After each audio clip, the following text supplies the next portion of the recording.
demostrar la fuerza de la gravitación o la ley de la gravitación universal.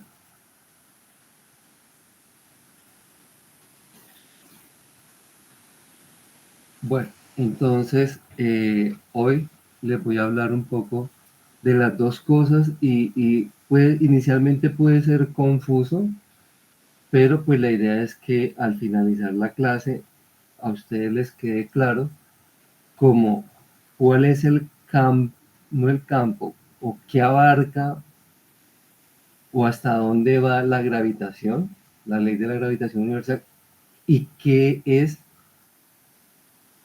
por decir algo, la fuerza de la gravedad, ¿cierto? Aunque la fuerza de la gravedad estrictamente es la aceleración de la fuerza. Pero, pues, ¿qué me interesa a mí? Que ustedes tengan claro qué es la ley, cuándo se aplica la fuerza de la gravitación y cuándo ustedes estarían en el marco de la gravedad. ¿Ok?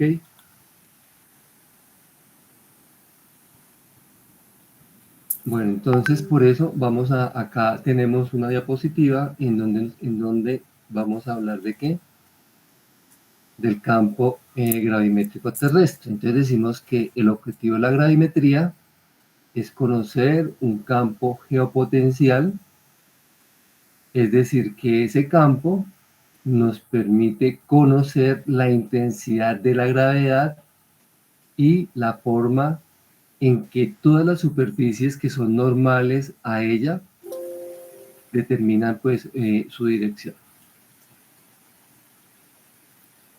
Así que eso es en términos de la gravimetría. En términos de la gravitación, hablamos como que es la primera fuerza y la más significativa, y que si bien esta fuerza es débil, digamos entre comillas débil, ella está presente en todo el universo y es el que organiza, digamos, el espacio, las galaxias, las estrellas, etcétera, etcétera. Y que esa gravitación o ley de la gravitación universal pues fue determinada por Newton, y que en términos de la magnitud, ¿cierto? Luisa está en clase. No, Luisa no está en clase. Entonces, que la fuerza gravitacional está en términos de la magnitud como la constante de la gravitación por la masa, una masa grande, por otra masa, sobre la distancia que separa las dos masas. Entonces observen que en este texto estamos haciendo como una diferenciación en lo que es la ley de la gravitación y lo que es la gravimetría, ¿cierto? La gravimetría como un campo geopotencial. Entonces acá no estamos hablando en la gravitación como un campo geopotencial, y no estamos diciendo que el conocer ese campo me permite tener una aproximación de la intensidad de la gravedad y de todas las superficies que son normales a esa dirección de la gravedad. Entonces, ese es como el mundo de la gravimetría. Pero el mundo de la gravitación es solamente la fuerza que se da entre dos cuerpos. Aquí decimos que esta es una fuerza, entre comillas, débil. Ustedes saben, no cuenta energía porque queda un poco difícil. Ustedes saben cómo se mueven los cohetes en el espacio.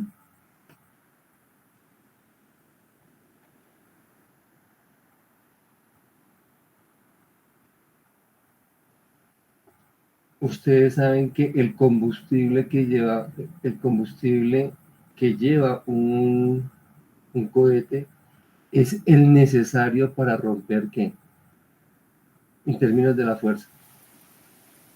Cuando despega un cohete, el combustible, ¿qué es lo que hace? ¿Por qué se le coloca combustible? ¿Para que rompa qué?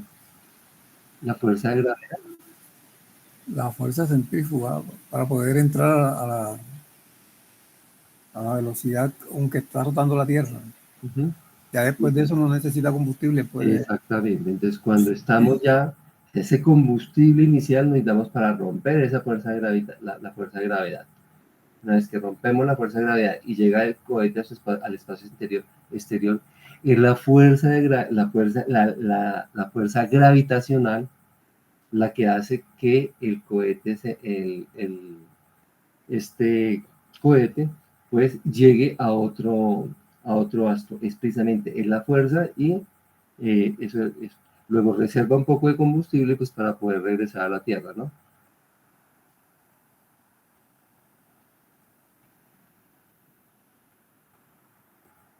Entonces acá, de acuerdo a Newton, él dice que todo pasa como si dos partículas materiales se atrajeran con una fuerza de dirección coincidente con la recta que une a esos dos cuerpos, a la masa 1 y la masa 2, y que esa fuerza es inversamente proporcional al cuadrado de la distancia que la separa. Esta fuerza es inversamente proporcional al cuadrado de la distancia y directamente proporcional al producto de sus masas. Y que para el caso de diferentes cuerpos esféricos, Newton logra demostrar que esta fuerza la distancia entre los dos cuerpos se puede concebir como si la masa de los cuerpos estuviera concentrada en el centro de los cuerpos. Esto es para cuerpos esféricos.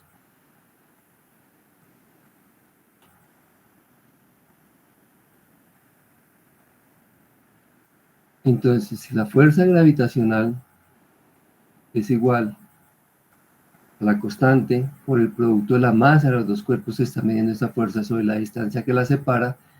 Entonces tenemos que, como es una fuerza, vamos a tener que las unidades de esa fuerza pueden estar dadas en dos tipos de sistemas, ¿cierto? Entonces, un primer sistema es el sistema internacional, en donde en el sistema internacional las unidades de la fuerza se conocen como newton, y un newton, y las unidades de los newtons son ¿qué? Kilogramos metros sobre segundo cuadrado. O también podemos tener las unidades de fuerza en el sistema sexagesimal, en donde la fuerza la fuerza se mide en dinas, y que es una dina, son gramos centímetro cuadrado sobre segundo, perdón, gramo por centímetro sobre segundo cuadrado. Entonces, en esta fuerza, la fuerza gravitacional, ya sabemos qué unidades van a tener las masas y qué unidades van a tener las distancias. Y nos faltaría ver cuáles son las unidades de la constante de la gravitación universal. Entonces, en la gravitación universal, vamos a tener que en el sistema internacional, en Newton, entonces la constante va a ser igual a 6.6743 por 10 a la menos 11 Newton metro cuadrado kilogramo cuadrado.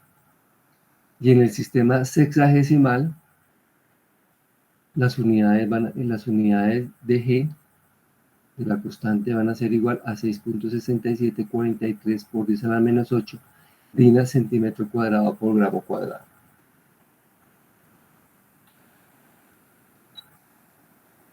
Entonces, como esto se trata de fijar conocimiento, Sebastián, ¿está Sebastián en clase? Sí, señor. Entonces, vea, pues yo estaba acá viendo un Sebastián, era Grisales. ¿Usted Sebastián qué? Martínez. Listo, Sebastián Martínez. Entonces nos va a repetir cuáles son las unidades de la constante de la gravitación universal en el sistema internacional.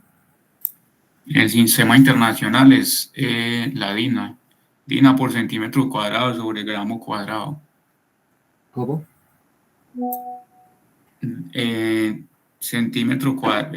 gramo por centímetro sobre segundo al cuadrado. Bueno, Sebastián, entonces ahora lo va a leer de la diapositiva. ¿Está viendo la diapositiva? Sí, señor. Entonces estamos diciendo las unidades de la constante de la gravitación universal en el sistema internacional. Kilogramo por metro sobre segundo al cuadrado. ¿Cómo? Kilogramo por metro sobre segundo al cuadrado, que sería el Newton. Pero estamos hablando de la constante de la gravitación universal, no de la fuerza gravitacional. La constante sería, pues no sé, sería dimensional. Bueno, ¿quién le ayuda? Es adimensional. ¿Cómo? Es adimensional la constante.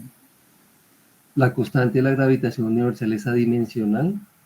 No, ahí sería, no, perdón. Entonces, perdón. Entonces, acá la idea es fijar conocimiento. Entonces, ahora, ¿quién lee? ¿Quién lee la diapositiva?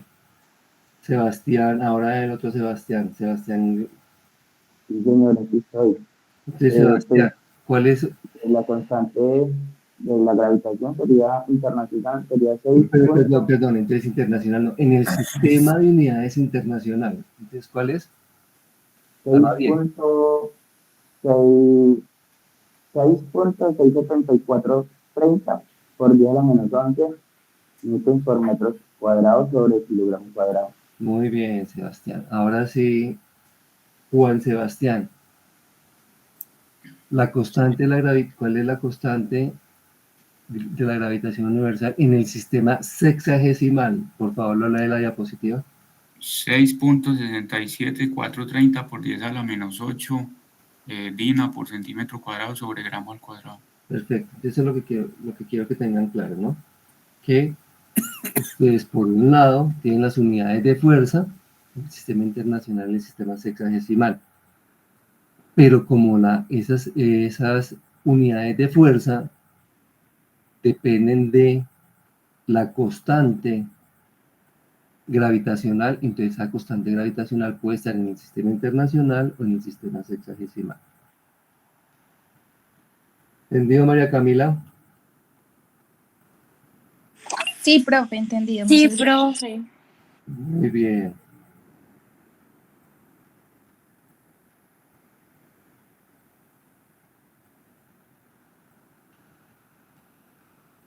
Bueno, entonces aquí esta diapositiva es un poco enredada, incluso para mí, pero lo que esto nos adentra un poquito es cómo vemos, cuál es la diferencia un poco entre unidades o el tratamiento de la topografía y lo que es la geodesia en términos de la gravimetría. Entonces decimos que en la topografía lo que se intenta es determinar la posición mutua de los puntos, básicamente. Y que en la topografía, pues, en términos de la Tierra, trata de áreas pequeñas y que en ese ámbito se deben estudiar las relaciones de esas medidas.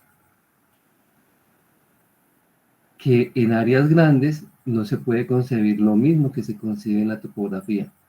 ¿Por qué? Porque no somos capaces de medir directamente las relaciones entre los puntos y por lo cual tenemos que aquí establecer un marco común que interrelacione esos puntos. Entonces, respecto a ese marco que decimos que la descripción de tal marco y las relaciones entre los puntos y el marco es uno de los principales objetivos de la geodesia, como ya lo hemos visto, los marcos de referencia. Que en geodesia, cierto tipo de superficies que son próximas a la superficie topográfica de la Tierra, hacen que se elija una superficie de referencia que juegue ese papel de marco, o de marco de referencia. Y que esa superficie de referencia debe estar muy próxima a la superficie topográfica, tanto como sea posible, de tal modo que los puntos individualmente, cuya posición hacia la superficie topográfica puedan medirse, puedan referirse a esa superficie de referencia de una manera sencilla.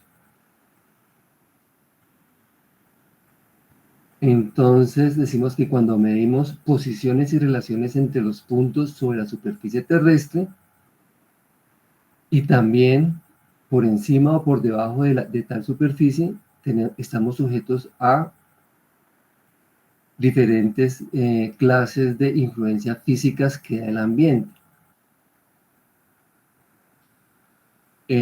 Para los instrumentos, estos obedecen algunas leyes y o reglas físicas que se debe tratar de comprender para estar en posibilidad de interpretar nuestras relaciones, esas relaciones. Entonces, ¿cuáles son esas relaciones? La fuerza de gravedad, la fuerza de Coriolis, la refracción del aire, influencias en las variaciones de la temperatura, etcétera, etcétera. O sea, vamos a tener en ese marco una cantidad de fuerzas que van a interrelacionar o se están relacionadas, que van a afectar, por decir algo, los puntos de medición.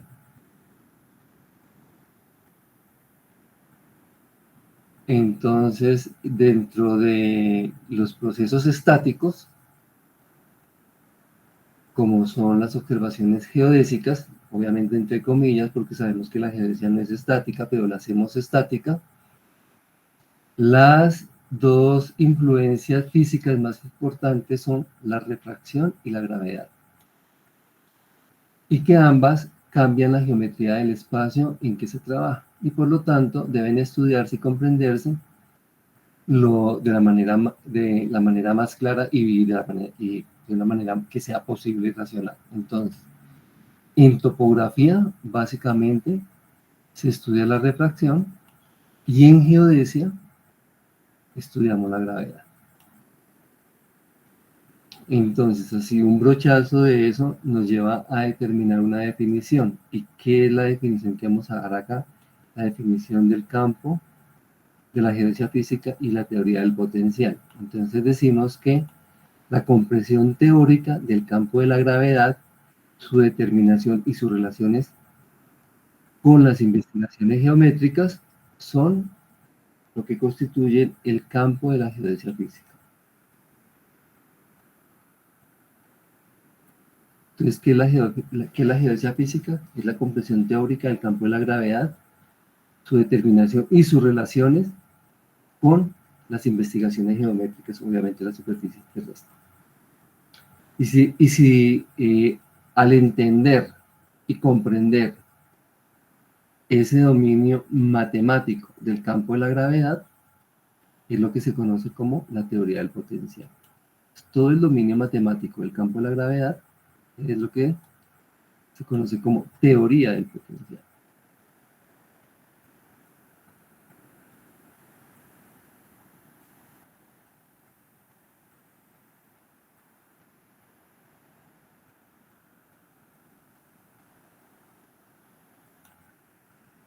Para un poco entrarnos aquí en la teoría del potencial, entonces lo que podemos decir es que toda fuerza va a depender, digamos, de una posición. Y esta fuerza va a estar en R3, en donde el vector de posición va a pertenecer a R3. Esto es R3. Un espacio determinado por unas coordenadas, por decirlo así, o unos ejes X, Y y Z.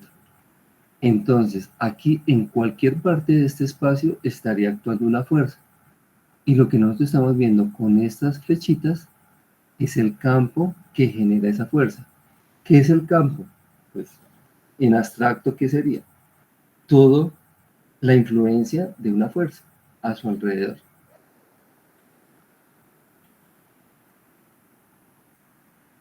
Entonces, por tanto, decimos acá que en un campo vectorial se entiende como una tríada de números reales atribuidos a cada punto, dados por una cuarteta de números reales. La cuarteta, ¿quién la está dando? El tiempo.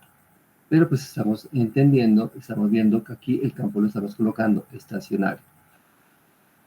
Entonces decimos que en un sistema euclidiano de coordenadas podemos representarlo gráficamente como un campo vectorial. Esto es un campo vectorial. Y en geodesia física se consideran todos los campos vectoriales como estacionarios. Esto quiere decir que no cambian con el tiempo y estamos en un espacio euclidiano de R3.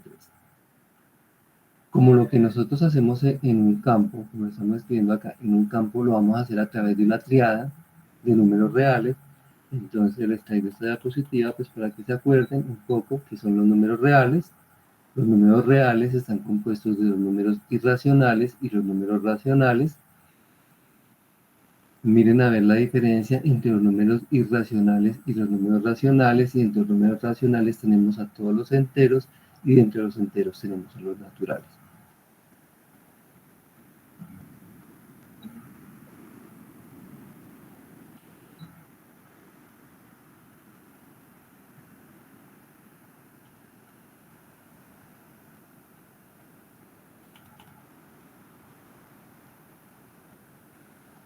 Entonces acá vamos a volver un poco a la ley de la gravitación universal. Entonces decimos que Newton derivó su principio de la piedra angular de la mecánica newtoniana y fue lo que se conoció como la mecánica clásica o la gravitación,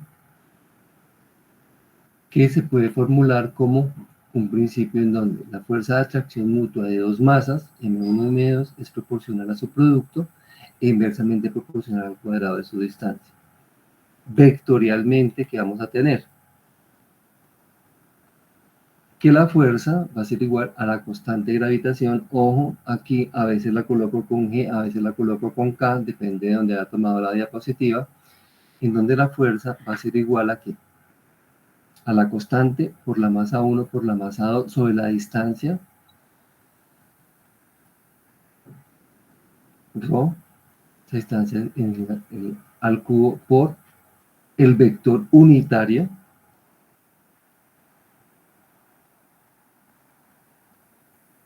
que separa esas dos masas. Entonces vamos a copiar de aquí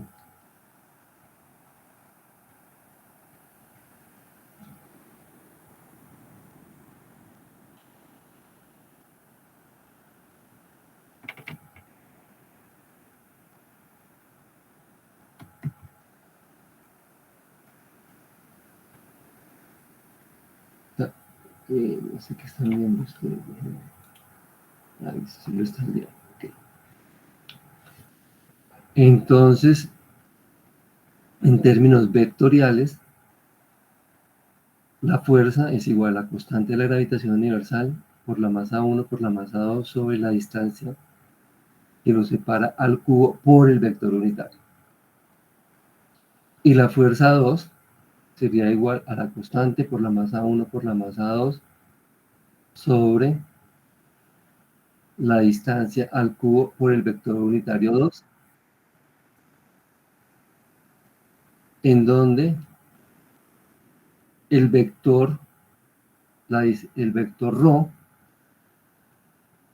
va a ser igual a la posición R2 menos R1, el vector R2 menos R1. En este caso, ρ1 va a ser igual a menos ρ2. ¿Por qué? Porque estamos hablando que por la tercera ley de Newton a toda fuerza de acción hay una reacción. Entonces, tanto la masa 1 atrae a la masa 2 como la masa 2 atrae a la masa 1. Entonces, en este caso, ρ1 sería igual a menos ρ2 porque tienen esos vectores, tienen posiciones, tienen direcciones diferentes. Y estos son los vectores que unen las dos masas y están dirigidas en sentido contrario a las fuerzas F1 y F2, donde cae la constante de proporcionalidad llamada la constante de gravitación de Newton. Entonces, ¿por qué creen que les estoy colocando esta es aquí? Decimos fuerza de la gravedad es igual a la constante de la gravitación por la masa 1 por la masa 2 sobre la distancia al cuadrado. ¿Esto es igual a esto? ¿A esta fuerza 1?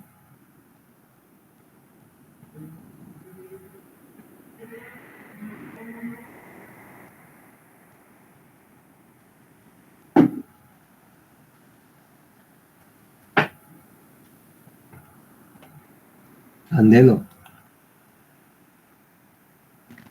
Señor, Profe, es similar. Esto que está aquí es igual a esto que está aquí.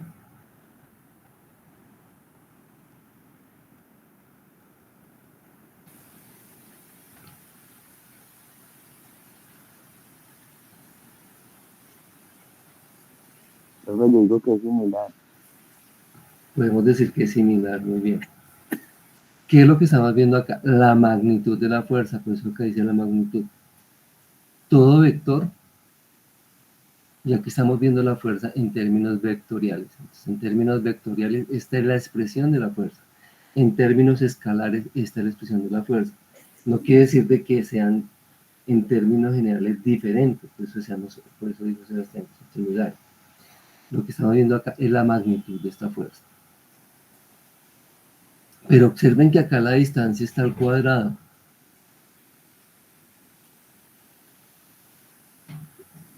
Acá la distancia está al cuadrado y acá la distancia está aquí, Al cubo. al cubo. ¿Qué es lo que hace que se conserve, digamos, como la magnitud? Si acá la tenemos al cubo y acá la tenemos al cuadrado, ¿qué es lo que hace que como que compense, por decirlo así? Cuando calcula la magnitud del vector unitario se convierte en ROC y se cancela con... Exactamente, es esta magnitud del vector unitario que quitado, acá tenemos un unito y acá nos bajaría con un 2. Entonces, esto es, así es que se expresa vectorialmente, ¿cierto? ¿Y quién es la que nos da la dirección y el sentido? Vector unitario. El vector unitario. ¿Listo? ¿Entendido todos? Ángela María. Sí, señor profe. Listo. Entonces, cuando hagan ejercicios o estemos en un parcial, lo que sea, tienen que tener muy claro cuándo estamos hablando del vector y cuándo estamos hablando de la magnitud.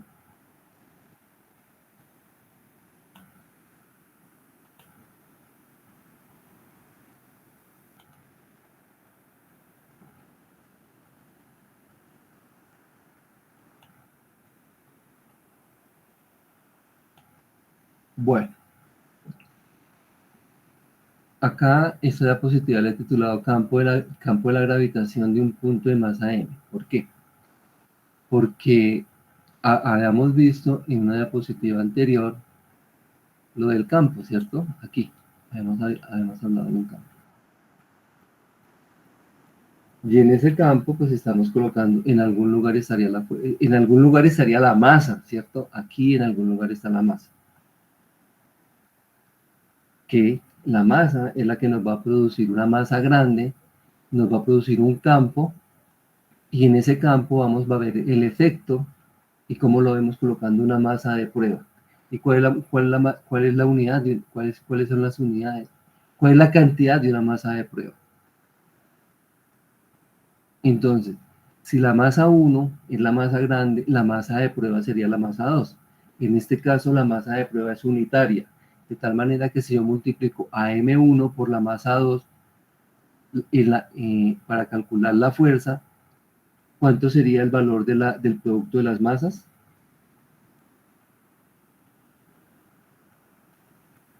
Cristian Camilo.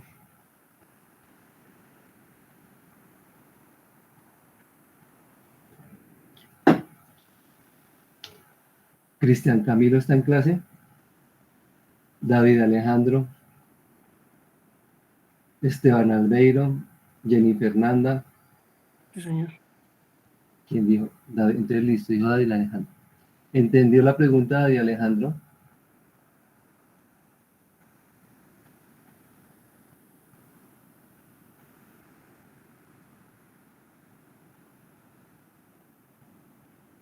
La repito para todos. Sí, profe, por favor. Listo, Angélica. Cuando estamos en un campo de fuerza, y esa fuerza gravitacional, en alguna parte tenemos una masa grande y una masa pequeña. la masa grande, porque es la que va a producir el campo, y la masa pequeña es la que va a estar dentro de ese campo. Si la masa pequeña es unitaria, quiere decir de que esa masa unitaria tiene un valor de 1. Cuando estamos haciendo el cálculo de la fuerza que produce la masa 1, por ejemplo, que sea la masa más grande, ¿cuánto sería el producto de M1 por M2 si M1 es unitaria? M1. ¿Cómo, Maureen? M1. M2. ¿Quién dijo M2? Si la masa 1 es unitaria, entonces quedaría la No, M2. dijimos que la masa 1 era la más grande y la Ya. masa 2 es la unitaria.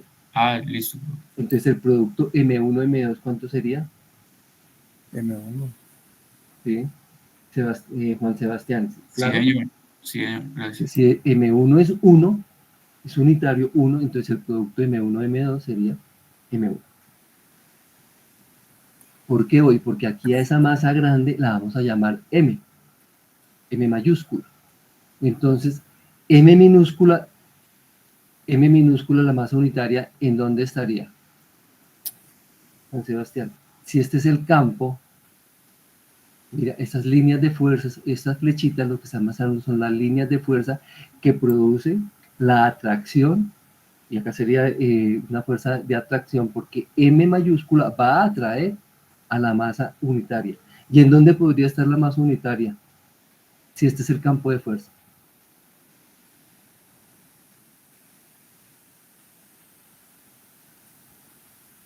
Juan Sebastián. Serían las que están alrededor. Exactamente, podríamos colocar la masa unitaria en cualquier parte de este campo de fuerza para saber cómo va a atraer esta M mayúscula, va a atraer a cada uno de estos cuerpos. Entonces en esta diapositiva, en R3, aquí estamos en R3, ¿en dónde está ubicada la masa mayúscula? ¿En dónde la ubicaría usted, Juan Sebastián? En el origen, pues Pues sí, pero básicamente estaría en este sector. Porque ni modo es que esté acá, ¿cierto? Porque si estuviera aquí, ¿qué pasa si estuviera aquí? estaría al contrario la fuerza. ¿Estás seguro?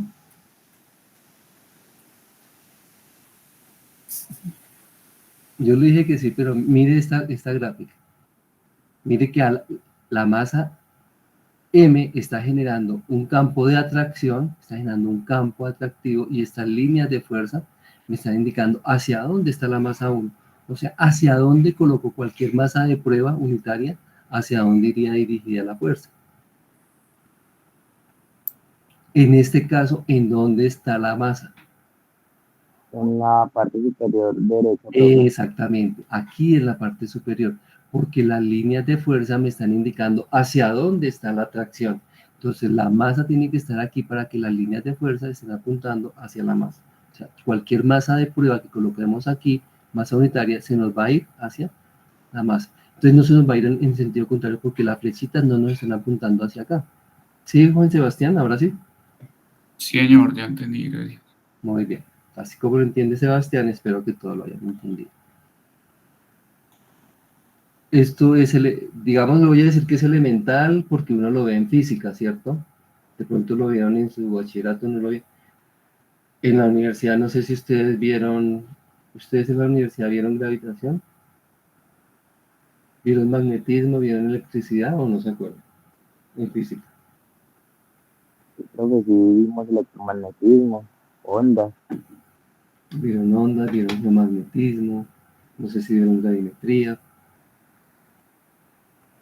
Pero pues esto es la parte de fundamento que se ve en esa materia. Bueno, entonces estábamos en esta diapositiva en donde estábamos marcando en dónde está la masa que produce el campo, donde podríamos colocar la masa de prueba porque tenemos el campo que va a determinar por las líneas de fuerza. Entonces acá decimos que F representa una fuerza ejercida de la masa M sobre una masa unitaria M', ya lo expliqué. Entonces decimos acá que el principio de la gravitación de Newton es completamente simétrico. Esto es muy importante. Existe la simetría. Fíjense que acá tenemos todas las líneas de fuerza van a apuntar hacia el centro. ¿En dónde va a ser mayor el campo? Acá tenemos las líneas de fuerza. ¿En dónde tenemos mayor intensidad del campo? ¿Aquí o aquí?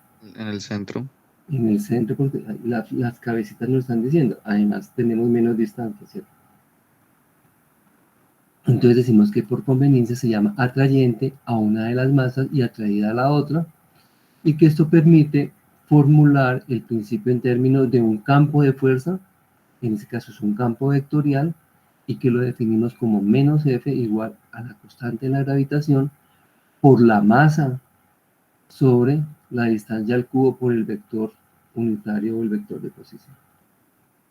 Y vuelvo y otra vez les coloco la diferencia que existe entre la expresión de la fuerza y la magnitud de la fuerza, que son equivalentes, ya lo dijo Maru, porque este vector de aquí, al, digamos, como descomponer el vector unitario, tendríamos la magnitud más la dirección del vector, entonces la magnitud de acá se va con la magnitud, porque acá lo que tenemos es una magnitud, por eso acá esta flechita, este ρ, no tiene flechita arriba, es ρ al cubo. Entonces de acá nos tiene que salir un ρ más un vector unitario en la dirección mi, j y k. ¿Cierto, Marún? Marún se desconectó. Lo toco yo. Listo, Marún. Entonces, para que me diga que sí. Bien. Bueno. A ver, ¿qué más tengo por acá? Listo.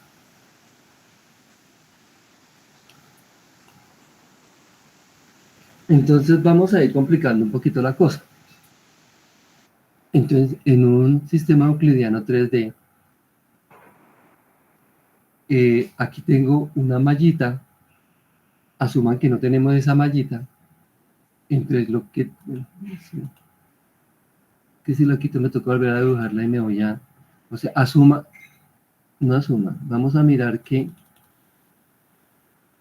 en esta gráfica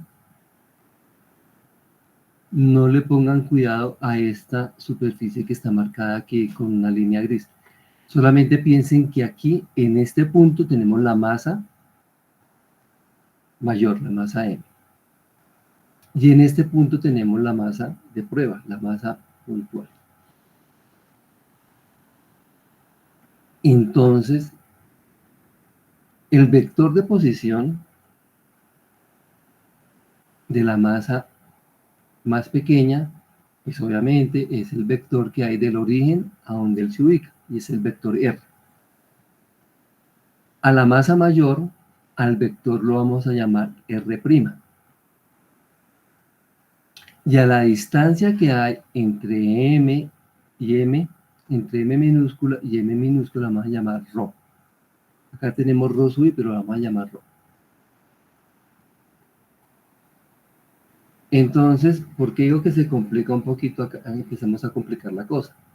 Porque ya no estamos viendo una masa en el origen y una masa en cualquier parte de un sistema euclidiano 3D, sino estamos colocando a la masa ya no en el origen. Entonces, ¿qué quiere decir? Que la fuerza que ejerce M2 sobre M1 va a ser la suma vectorial, es una sumatoria en términos de la posición de los vectores R y R'.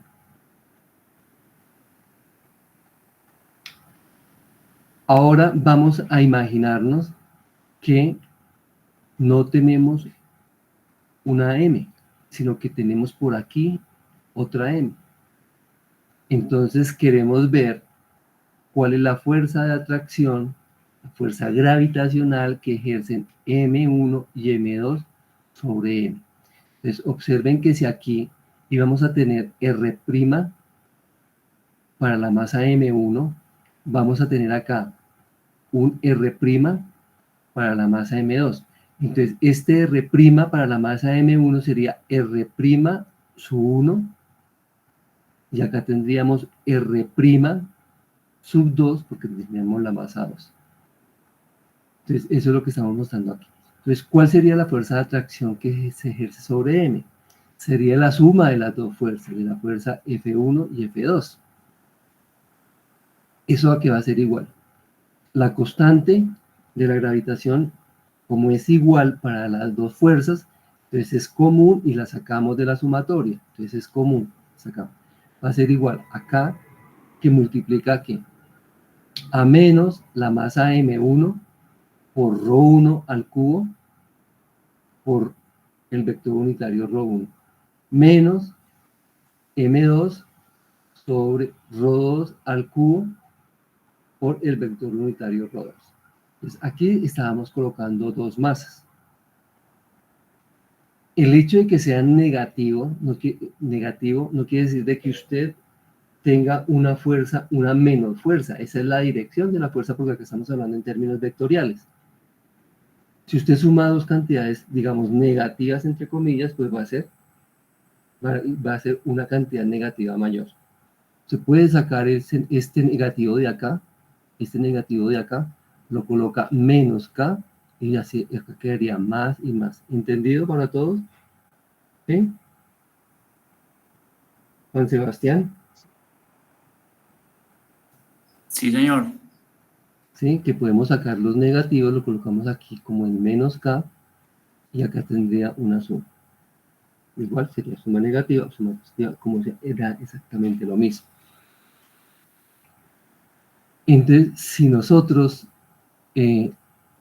extendemos este sistema de dos fuerzas a n fuerzas, si tenemos n masas mayúsculas, entonces vamos a tener muchos vectores R sub i.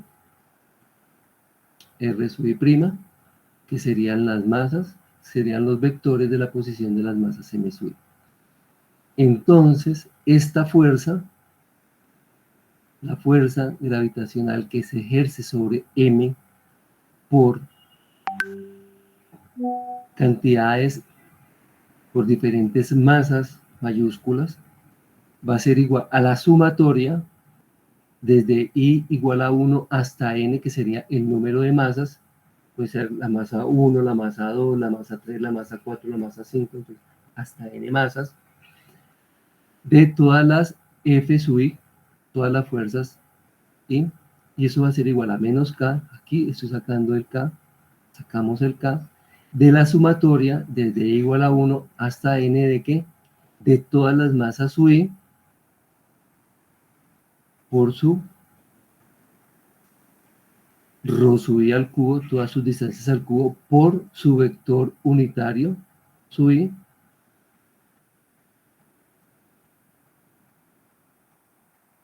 en donde ρ sub i va a ser igual a ρ sub i menos ρ sub i prima. ¿Por qué? Porque hay que sumar cada uno de esas posiciones sub i, esta ρ sub i que tenemos aquí, vamos a tener uno para cada masa mayúscula. ¿Entendido? O repito.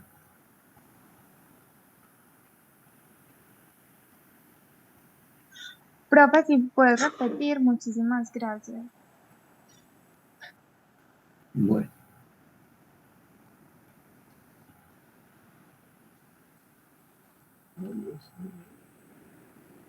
Voy a dejar de presentar un momento. Espero.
Perdonarán ahí el mal dibujo, ¿cierto? Entonces acá tenemos nuestros tres ejes aquí, X, Y y Z.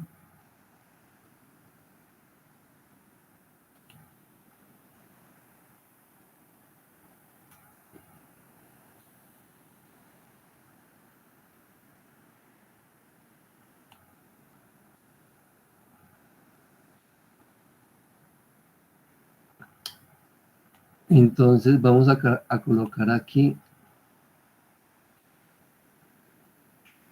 vamos a colocar a M y vamos a colocar aquí a M1, vamos a colocar por aquí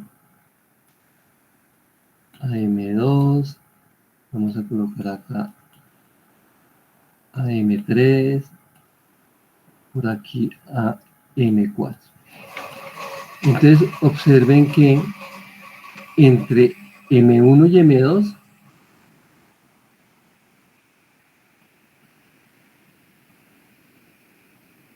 vamos a tener un RO 1.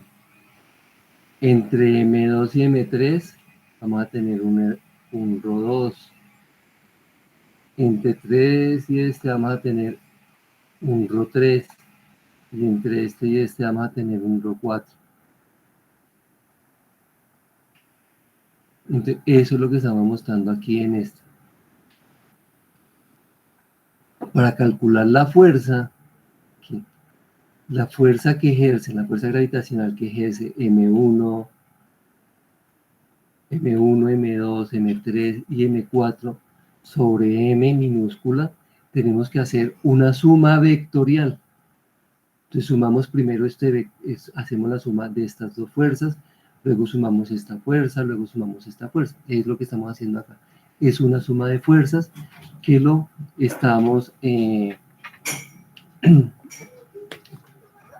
estamos matemáticamente expresando a través de una sumatoria. Y que para cada fuerza, pues vamos a tener un RO subdiferente, que son estos, el RO 1, este RO 1, el RO 2, el RO 3 y el RO 4.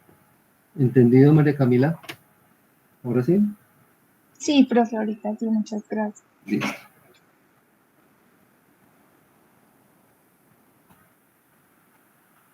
Bueno.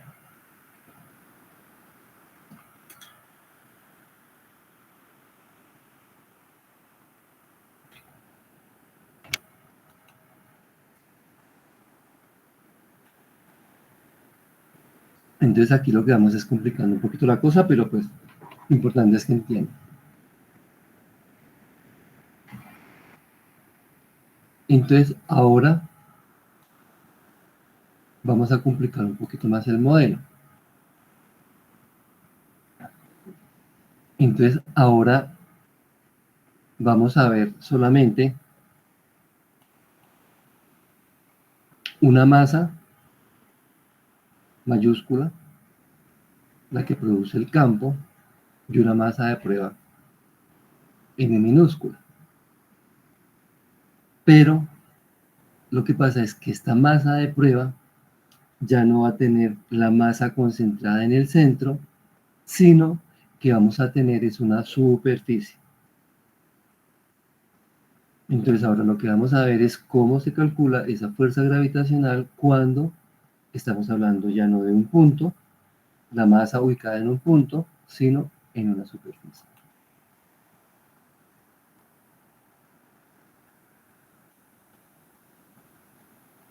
Por eso acá la llamamos un cuerpo físico, campo gravitacional de un cuerpo físico. Entonces decimos que si imaginamos un cuerpo físico con un área B,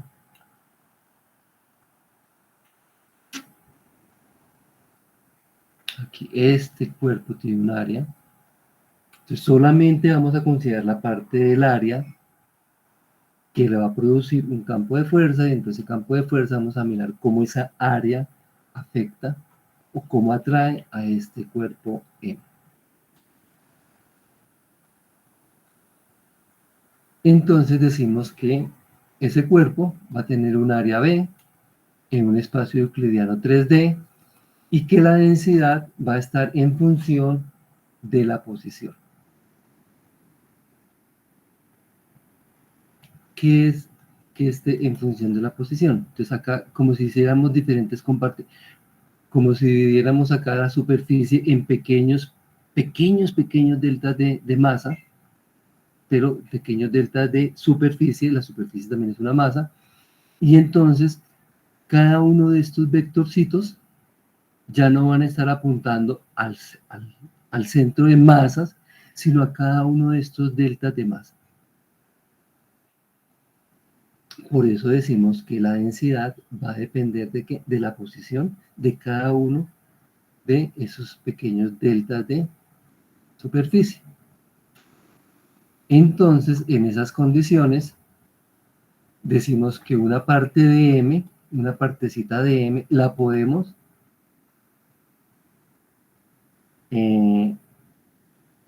le podemos dar el nombre de un delta de M, una sola partecita.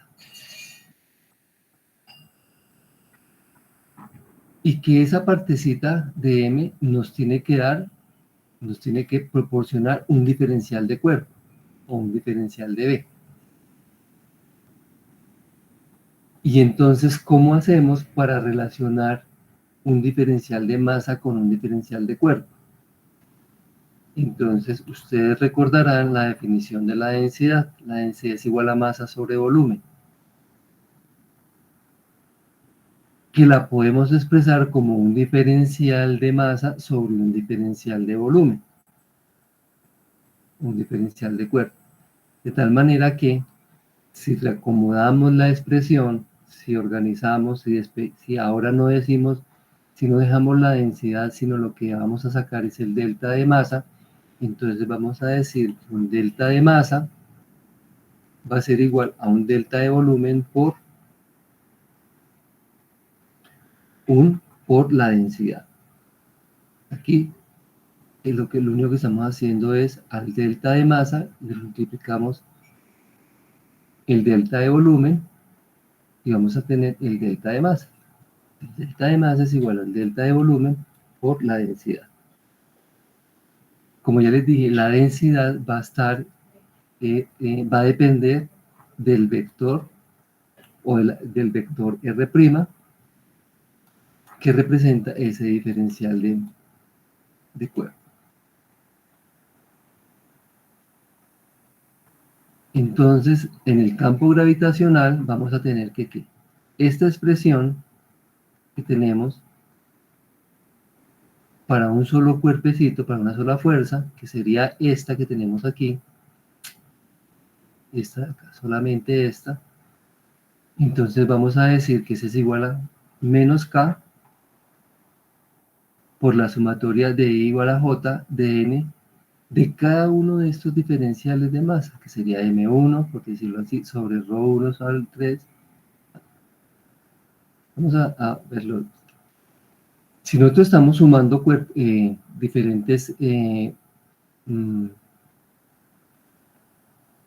diferentes posiciones, dijimos que era menos K por la sumatoria igual a 1 hasta N de que de todas las masas subí por las distancias subí por el vector unitario en cada posición subí. Esto podemos llevarlo a los diferenciales de masa. Si nosotros tenemos diferenciales de masa, tenemos que hacer una sumatoria de esas diferenciales de masa para encontrar la fuerza que ejerce toda esta masa, toda esta superficie en M. Entonces, ahora sí, si en términos puntuales podemos tener sumatorias, en términos de una superficie ya no podemos tener una sumatoria, sino tendríamos una integral. Y es ahí donde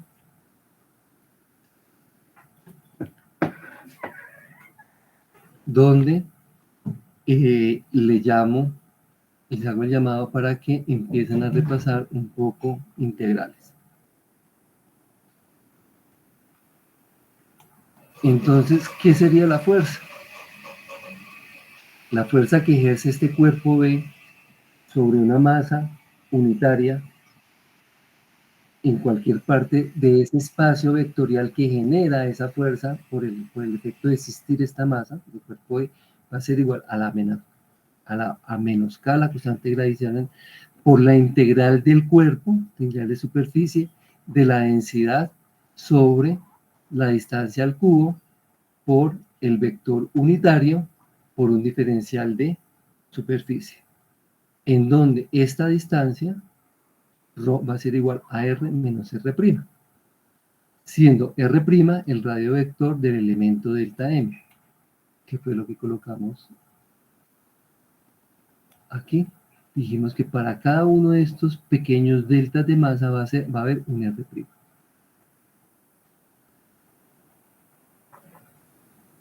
Y ρ está en función de la posición, que es la densidad de este elemento de volumen, y sigma es la posición del elemento y del lugar del campo donde está siendo investigado.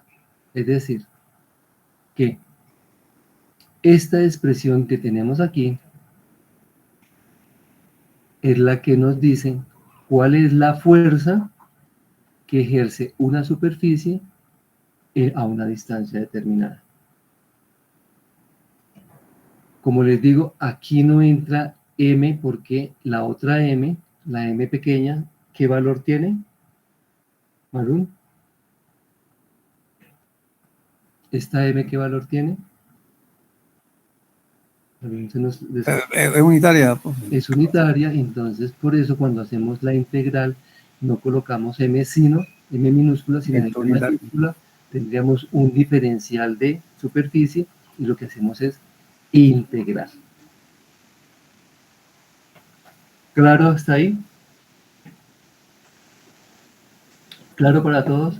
O sea, todo lo que les acabo de decir es que cuando hablamos ya de una superficie y la masa no está concentrada en un punto, entonces tenemos que acudir a las integrales, hacer una integral de superficie para encontrar, perdón, para encontrar la fuerza.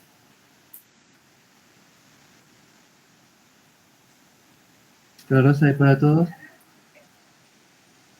¿Hasta dónde estamos hablando de la fuerza en su magnitud, la fuerza en términos vectoriales? En términos vectoriales podemos tener la fuerza, la masa que produce ese campo, la M mayúscula, concentrar la masa en un punto. Entonces hablamos de una sumatoria. Cuando estamos hablando de una superficie, entonces hablamos de una integral de superficie, una doble integral, que sería aquí. Ni siquiera estamos hablando de integral, de una integral, sí, una integral sencilla, no sencilla, la palabra sencilla no es la expresión matemática, la palabra en eso. Una integral sí, una integral no, porque es una integral de superficie, o sea, es un poquito más complicado. Está, hoy no vino a clase, ¿quién no vino a clase?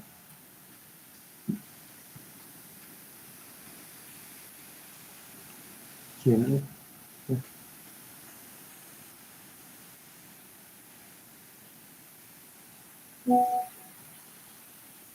Yo estoy mirando a quién no vino, pero bueno. Entonces, hasta ahí, espero que lo hayan entendido. Ahora vamos a complicar otro poquito la cosa. Entonces, ¿qué es complicar otro poquito la cosa?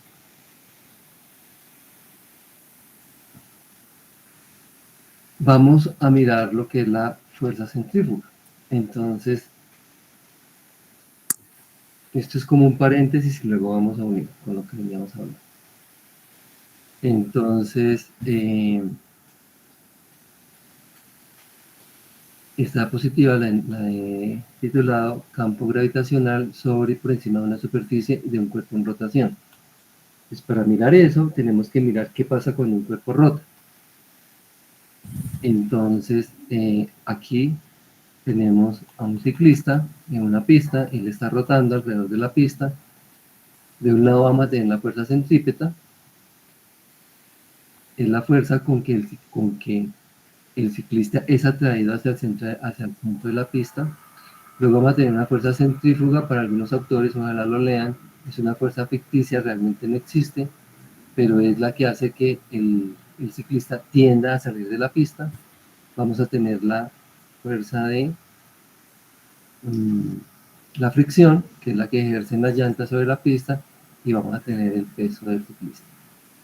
De todas estas componentes de fuerza para un ciclista en rotación, ¿qué nos interesa? La fuerza centrífuga. De la fuerza centrífuga, aquí vamos a tener un cuerpo que está rotando, una masa que está rotando, y vamos a tener un cuerpo, una masa de prueba aquí. Entonces, si este cuerpo está rotando y la fuerza que hace que rote, vamos a decir que la fuerza centrífuga, un cuerpo que está sobre la superficie o cercano a la, o sobre o por encima de la superficie, se va a ver afectado por la rotación del cuerpo.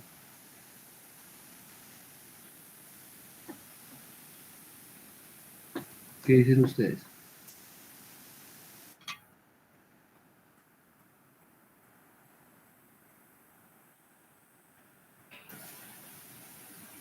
Según la ley gravitacional, sí, porque él genera un campo. Espera, Marco.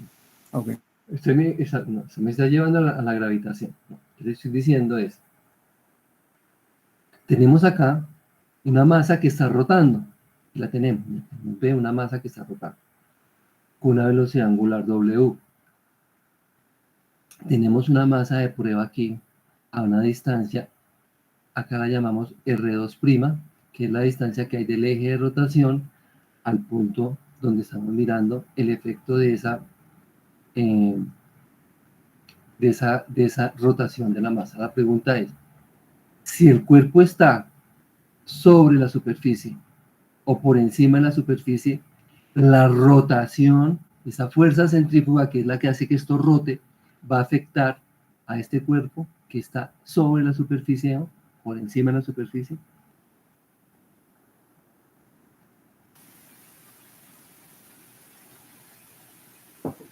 Esa fuerza centrífuga va a afectar a este cuerpo que está sobre la masa o alejadito de la masa.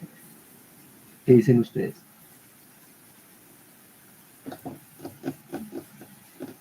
Algo. Acá solamente hay dos opciones, como en las probabilidades cuando si vamos a comer pollo con una amiga o un amigo, cada uno se come medio pollo. Entonces, ¿sí o no? Yo creo que sí, profe. Exactamente, Sebastián dice que sí, lo vamos a apoyar. ¿Y por qué vamos a apoyar a Sebastián? ¿Qué dijimos que era la fuerza? Aquí en un campo de fuerza. Fíjate que acá hablamos de un campo de fuerza. Ahora sí, Marun, no es por contradecir. No vamos a irnos al campo de fuerza gravitacional. Cualquier fuerza me produce un campo de fuerza. Entonces, si en la gravitación tenemos estas líneas de fuerza, ¿y la masa en dónde es que está, Juan Sebastián? En la parte superior De derecha. arriba. Fíjense que tenemos acá una masa, aquí, y alrededor de esa masa tenemos un campo de fuerza. Quiere decir que cualquier masa de prueba que coloquemos aquí, lejos de la masa, la va a afectar, porque va a estar dentro del campo de fuerza, de ese campo vectorial.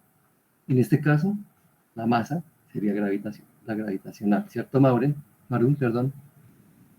Sí, señor. Ahora, si estamos hablando de la fuerza centrífuga, por el solo hecho de ser una fuerza, esa fuerza me va a generar un campo de fuerza.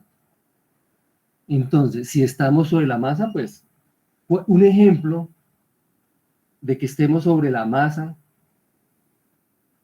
y la masa esté rotando, así. ¿Cuál la tenemos así en la geodesia, en la gravimetría? ¿Cuál es el ejemplo? Así, en donde tenemos un cuerpo que esté sobre la superficie y la superficie esté rotando. Lo dije en la clase pasada, a los que asistieron a clase, el sábado. El lunes, el sábado. Sí. Juan Sebastián, ¿se acuerda que yo le dije que usted sabía que los árboles, los postes estaban pegados al suelo, pero que usted no? ¿Sí se acuerda? Sí, sí, señor. ¿Y que usted por qué no salía disparado? Por el módulo, velocidad modular, algo así. Pero ¿cuál ahora, aquí en este caso, ¿quién está rotando? Cuando usted sale al césped, ¿quién está rotando? ¿Usted o la Tierra? La Tierra. La Tierra está rotando. ¿Y usted está sobre la superficie o fuera de la superficie? Sobre la superficie. Entonces fíjese que si usted está sobre la superficie, estaría aquí. La Tierra que está rotando lo está afectando. ¿Cómo? No lo ahorita no le- pero lo afecta, porque está dentro de un campo de fuerza. El avión, el globo que está cerca de la superficie terrestre, también lo afectaría, ¿cierto? ¿Sí o Sí, no? señor. Porque ya no está sobre, sino está por encima. También lo afecta. Este es el caso del punto M'. Un avión, un globo, pues va a estar aquí. Y entonces la sola rotación, porque la rotación la produce la fuerza centrífuga, entonces hace que estos cuerpos, esto genere un campo de fuerza, y ese campo de fuerza pues obviamente va a afectar, o a cualquier cuerpo que esté en un campo de fuerza pues va a estar afectado por esa fuerza. Entonces también en la clase pasada hablamos de la fuerza centrífuga, ¿sí se acuerdan? Entonces en este caso la fuerza centrífuga en términos escalares, igual como hablamos de la fuerza gravitacional en términos de la magnitud de la fuerza, que es un escalar, la fuerza centrífuga va a ser igual a la distancia que hay del eje de rotación del cuerpo en rotación al punto donde estamos examinando ese campo de fuerza, o en donde estamos viendo cómo el cuerpo está siendo afect'ado por esa fuerza, bien sea sobre la superficie o encima de la superficie. Entonces ese va a ser la distancia R2'. ¿Por qué la llamamos R2'? No es una pregunta, y ya les doy una explicación. Es una cuestión metodológica. ¿En qué sentido? En que en la gravitación, en la fuerza gravitacional, esa distancia, ¿cómo la llamamos, Marún? ¿Esa distancia cuál es? La distancia del centro de masa al centro del área del punto. Uh-huh. ¿Cuál de estas dos? ¿Es R vector o R' vector? R' vector. R' vector. Entonces, en la fuerza gravitacional para todos, en la parte gravitacional, esa distancia es R' vector. Y cuando estamos viendo la parte de cuando estamos viendo la fuerza centrífuga, y ahorita vamos a ver por qué, ya sabemos, casi que lo intuimos porque estamos hablando de fuerza centrífuga, la distancia que hay desde de la masa al punto donde estamos midiendo, se va a llamar, que podemos verlo en forma diferente, ¿no? Tenemos el punto y tenemos la masa, o de la masa al punto, la colocamos R2'. Es precisamente para distinguir ese vector de posición entre el gravitacional y el centrífugo. ¿Ok para todos? ¿Sí? Muy bien, María Camila. Esto es de las cosas más importantes que ustedes deben de tener en cuenta. ¿Por qué? Porque después se van a confundir. Después van a decir, es que ese R, esa distancia, ¿cuándo estamos hablando del centrífugo o cuando estamos hablando del gravitacional? Entonces, en la parte escalar, la fuerza centrífuga va a ser igual a ese vector de posición, a esa distancia, por la velocidad angular por la masa, o en términos vectoriales va a ser igual a la velocidad angular por la masa por el vector de posición.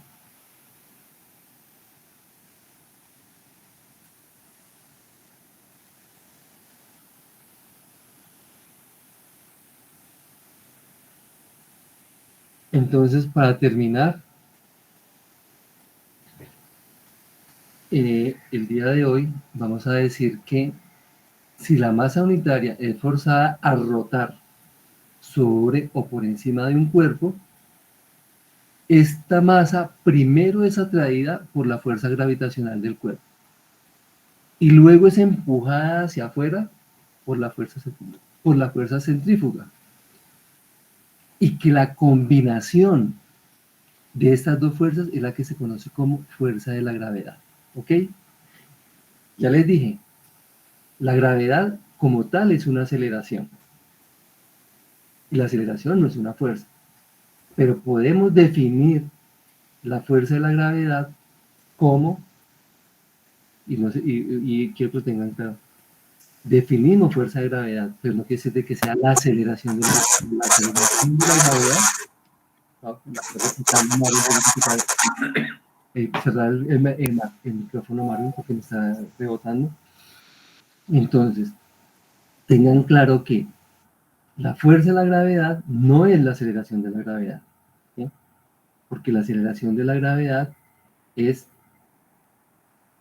como lo dice la segunda ley de Newton, a toda fuerza le corresponde una aceleración, ¿cierto? A toda masa, en presencia de una fuerza, va a estar acelerada. Entonces, en presencia de la fuerza de la gravedad, vamos a tener una aceleración. Entonces, ¿qué es la fuerza de la gravedad? Es la suma de la fuerza gravitacional más la fuerza centrífuga, y eso va a ser igual a menos la constante de la gravitación universal, en el caso que estemos midiendo solamente que el campo lo está produciendo una superficie, va a ser la integral de superficie del valor de la densidad sobre la distancia al cubo por ese vector unitario, por ese diferencial de volumen de esa superficie, más la velocidad angular por el vector de la distancia que hay entre el cuerpo de rotación y el cuerpo que es el punto donde estamos viendo, o la masa de prueba donde estamos viendo el efecto de la fuerza de la gravedad. Y aquí estamos diciendo que tenemos que tener, y volvemos a ver, la diferencia entre R2' y ρ, para que no vamos a confundir qué es ρ y qué es R2'. Y entonces dos cosas muy importantes aquí, es que estas dos fuerzas que experimenta un objeto estacionario sobre la superficie terrestre van a tener dos condiciones. Una, cuando la fuerza gravitacional es mucho menor que la fuerza centrífuga. ¿Qué pasa en este caso? En estas condiciones, cuando la fuerza gravitacional es mucho menor que la fuerza centrífuga, entonces el cuerpo saldría disparado. Eso esta es la situación que tenemos nosotros en este momento. Los seres humanos, nosotros cuando no nos estamos anclando a la superficie, como los postes o los árboles, sino nosotros, los seres humanos, cuando estamos a campo abierto, ¿estaríamos en esta situación? No. No, la contraria, profe. No, exactamente, estamos en la otra, en donde la fuerza gravitacional es mucho mayor que la fuerza centrífuga, y entonces el cuerpo va a estar atraído y va a estar pegado a la superficie sin que un atornillo, sin que lo hagan. ¿Es gracias a qué? Gracias a que nuestro sistema está diseñado de tal manera que la fuerza centrífuga es mucho menor que la fuerza gravitacional, es que la fuerza gravitacional hace que tengamos la fuerza de gravedad, y que esa fuerza de gravedad entonces nos permite estar anclados. Vamos a tener otra situación en donde esto es diferente. Entonces, cuando esto es diferente, pues los cuerpos salen disparados. Habrán algunos ejercicios de la física, como por ejemplo cuando necesitamos un cohete, tenemos que meterle energía para que superemos esta diferencia y podamos salir del espacio. Eso es lo que hacen los cohetes. Pero también podríamos tener una situación en donde la fuerza centrífuga va a ser igual a la fuerza gravitacional. ¿Y eso dónde se da?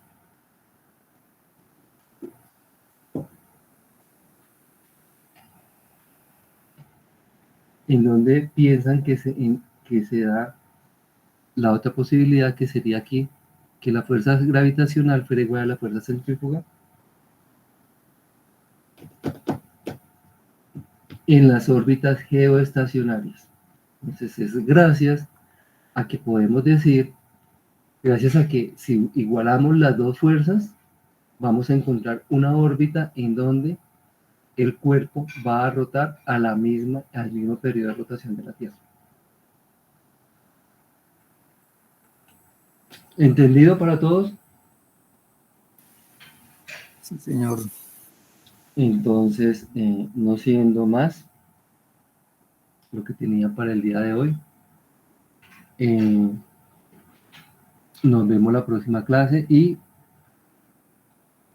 vamos a seguir complicando el modelo, porque después ya no podemos hablar de una superficie, sino tendríamos que hablar de un volumen. Chao, chao, nos vemos cuando. El jueves. Ah, el jueves es festivo, el sábado. Ok. Otra clasecita que se pierde. Bueno, se sale de mis manos. Chao, chao, adiós. Nos vemos el sábado. Chao, profe, gracias. Chao, profe, Hasta luego, gracias. profe. Buen día.